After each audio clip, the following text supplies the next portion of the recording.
সুন্দরবনে প্রথম দিনে ব্রেকফাস্টে ছিল পুরি, আলুর দম আর একটা করে মোয়া। তারপরেই পেয়ে গেলাম হাতে ওয়েলকাম ড্রিঙ্ক।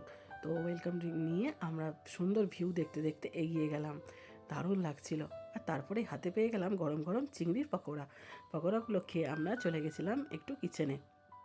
কিচেনে গিয়ে দেখলাম সব দাদারা রান্নার তোড়জোড় করছে, কত কিছু আইটেম। তো আইটেমগুলো এখন দেখাবো না, আইটেমগুলো দেখাবো খেতে বসে। সবাই কাজে ব্যস্ত। তো এখানে একটু দাঁড়িয়ে আমরা চলে গেলাম ওপরে। ওপরে গিয়ে হাতে পেয়ে গেলাম আমরা গরম গরম চা, যেটা নদীর সৌন্দর্যের সাথে দারুণ লাগছিল। ঠান্ডা ঠান্ডা হাওয়া আর হাতে ছিল গরম গরম চা, দারুণ লাগছিল। আর তারপরে পৌঁছে গেলাম আমরা গোসাবাতে। গোসাবায় পৌঁছে আমরা গেছিলাম হ্যামিল্টনের বাংলো দেখতে, যেখানে এন্ট্রি করার জন্য 10 টাকা করে পার হেড লাগলো। আমরা ভেতরে এন্ট্রি করলাম। তো এখানে ছিল একটি বাংলো, যেখানে শুনেছিলাম রবীন্দ্রনাথ ঠাকুর ওখানে উঠেছিলেন। তাই এখানে স্মৃতি উদ্দেশ্যে একটা বাংলো বানানো, যেখানে ভেতরে কিছু নেই, কিন্তু ওখানে সবাই ঢুকে ছবি তুলছে, করছে। তো এইরকমই।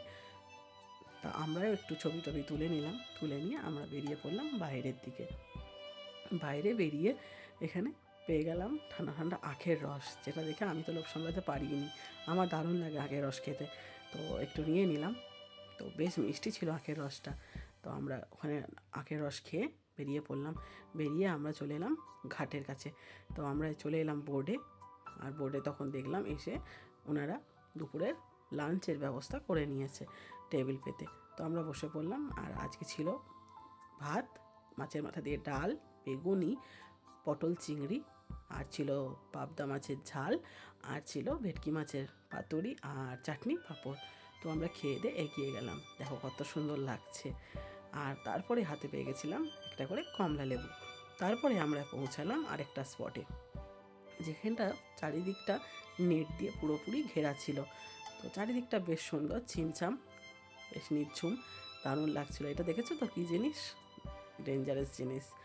আর এইটা হলো ওয়াচ টাওয়ার, যেখান থেকে ওপরের ভিউ থেকে এত সুন্দর দেখতে লাগছিল। আর বিকেলের সূর্যটা তো অসাধারণ লাগছিল। আর এই দেখো, এটা হচ্ছে সুন্দরবনের সুন্দরী গাছ, দারুণ না? আর চারিদিকটাও বেশ সুন্দর, নিঝুম, বেশ ভালো লাগছিল। তো আমরা এই স্পটটা ঘুরে আবার উঠে পড়লাম পড়ন্ত